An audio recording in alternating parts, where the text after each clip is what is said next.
This is Korea News for March 22, 2022. On the 21st, Moon Jae-in cites security as the reason for the relocation of President-elect Yoon Suk-yeol's office to Yongsan, saying it is unreasonable. On the same day, Moon Jae-in personally attended the National Security Council, which dealt with the issue of the Yongsan relocation. Moon Jae-in did not attend the NSC even when North Korea blew up the Inter-Korean Joint Liaison Office. Because of this, critics say that Moon Jae-in is effectively opposing the relocation of President-elect Yoon's office to Yongsan and has started to hold back.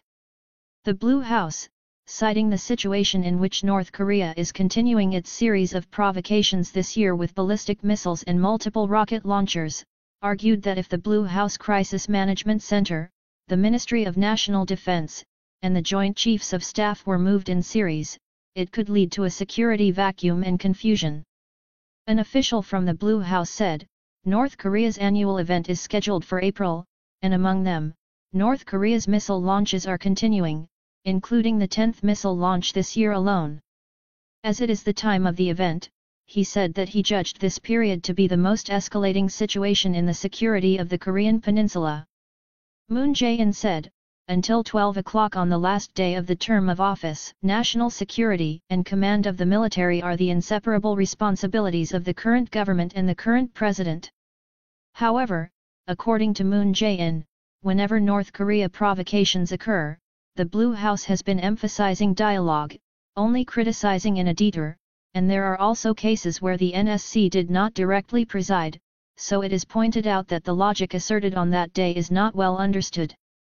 In particular, some criticize that it is hard to understand why Moon Jae-in visited the Blue House Crisis Management Center and discussed whether the move to Yongsan was justified by attending an expanded NSC ministerial meeting on the day after President-elect Yoon announced his plan to relocate the Oval Office to Yongsan on the 20th. Moon Jae-in did not attend the NSC even when North Korea bombed the North-South Joint Liaison Office in June 2020 without the consent of the South Korean government. Opposition parties criticized Moon Jae-in for saying that he is now opposing for the sake of opposition. President-elect Yoon Suk-yeol, who was unable to attend the Oval Office in Yongsan, Seoul on the first day of his inauguration due to the Blue House's restraint, decided to start his first day of office on May 10 at the Oval Office of the President-elect in Tungyi-dong. This is an unprecedented situation in constitutional history in which the President begins his duties outside the Blue House at his own will. However, the President-elect did not reveal the exact position of whether the President's duties at the office of the Presidential Transition Committee, where security is weak, are realistically possible, or how the relocation to the Ministry of National Defense will be delayed. President-elect Yoon's displeasure is evident in the expression of President-elect Kim Eun-hye's expression that Moon Jae-in refuses to cooperate with the most representative task of taking over the government. As the new and old powers clash head-on, there are observations that the timing of Moon Jae-in's departure from the Blue House may change. At midnight on May 10, Moon Jae-in becomes a former president, and the legal authority of the president passes to Yoon-elect.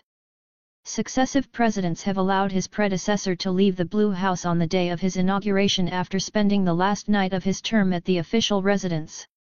Former President Roh Moo-hyun also left the Blue House at 10:30 a.m. on February 25, 2008. On the last day of his tenure, former President Roh had a farewell dinner with 230 former and current vice ministers at the Blue House, and the next day, he left the Blue House to attend the inauguration of former President Lee Myung-bak and headed to Bongha Village. Former President Lee Myung-bak left the Blue House at 4 p.m. on February 24, 2013, and returned to his private residence in Nonhyeon-dong, Gangnam-gu, Seoul, so that his successor, former President Park, could move in. He vacated the Blue House 8 hours before the end of his tenure, and the National Command Network was maintained at his private residence in Nonhyeon-dong until 12 p.m. On the other hand, it seems that President-elect Yoon's side will pressure Moon Jae-in to vacate his official residence on the night of May 9, as per the law, using the promise of opening the Blue House at the beginning of his term as a pretext. Spokesperson Kim emphasized, as of midnight on May 10, President-elect Yoon will surely fulfill his promise to completely open the Blue House. It means that he has no intention of taking care of his predecessor. On the 22nd, President-elect Yoon Suk-yeol's side said, as of midnight on May 10, we will surely fulfill our promise to fully open the Blue House. At a briefing on the morning of the same day, President-elect Kim Eun-hye, spokeswoman for the president-elect, asked whether the current Moon Jae-in administration's term of office would open up the Blue House means that the Blue House should be vacated before the term and whether it is considered the correct process of the transition process. When asked, he said, "We are not scary tenants." He added, "How do we tell the person who sleeps to leave?" In addition, spokesperson Kim said the day before, Park Soo-hyun, senior presidential secretary for public communication, said about Yoon's promise to relocate to the Oval Office, "We failed to keep our promise to open the Gwangae-Wamun era, but we expect that Yoon's will be kept." He and Yoon Suk-yeol said that he thought that the handover of the business would be smooth because it was one of the few promises they had in common. It was confirmed that the Ministry of Gender Equality and Family had not been notified of the schedule of the report on the work report of the Transition Committee, which was elected President Yoon Suk-yeol. In fact, there are speculations that the Ministry of Leisure is in the process of being abolished. An official from the Ministry of Gender Equality and Family said on the 21st, he said that he had not yet been contacted about the work report schedule. The Transition Committee will receive reports on the work of major ministries by each division this week. The Vice Minister and the head of the Planning and Coordination Office will brief the Acquisition Committee on business reports. The work report is considered the first step in setting the policy priorities of the next government and checking the outline of the government reorganization. The Ministry of Gender Equality and Family failed to dispatch the Transition Committee, and the business report was not scheduled. Previously, the Ministry of Gender Equality and Family recommended 4 dispatched employees to the Transition Committee, but they were not included in the 184 members of the Transition Committee as they were ultimately excluded. Initially, the Ministry of Human Resources and Innovation requested that each ministry recommend the staff dispatched to the Transition Committee.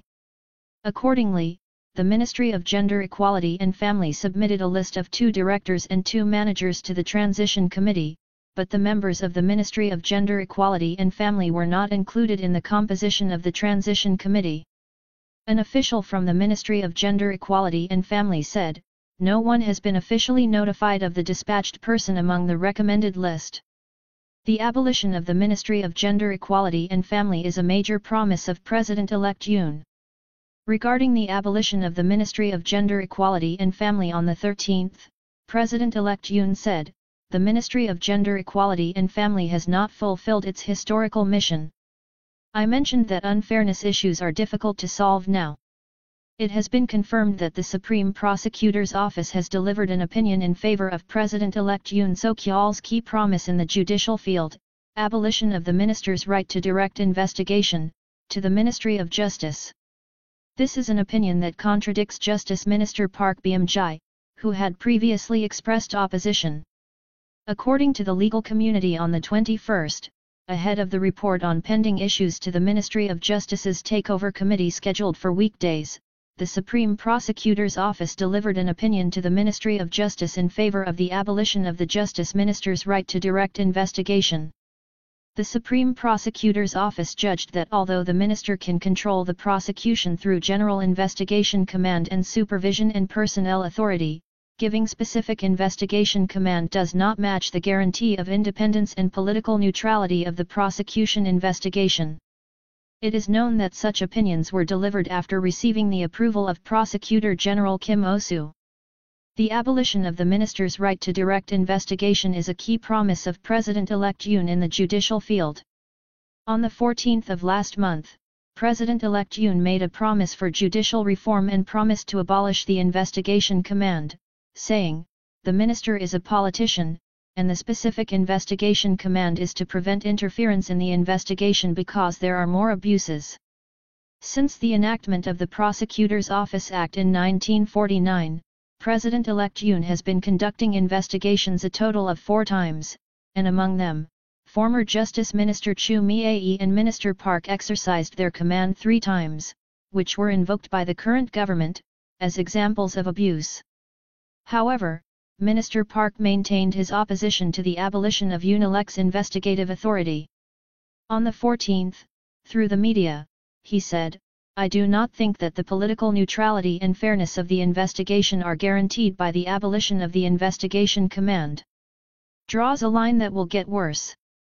As there is a difference in position between the Supreme Prosecutor's Office and the Ministry of Justice, the Supreme Prosecutor's Office plans to continue negotiating with the Ministry of Justice until the Transition Committee reports.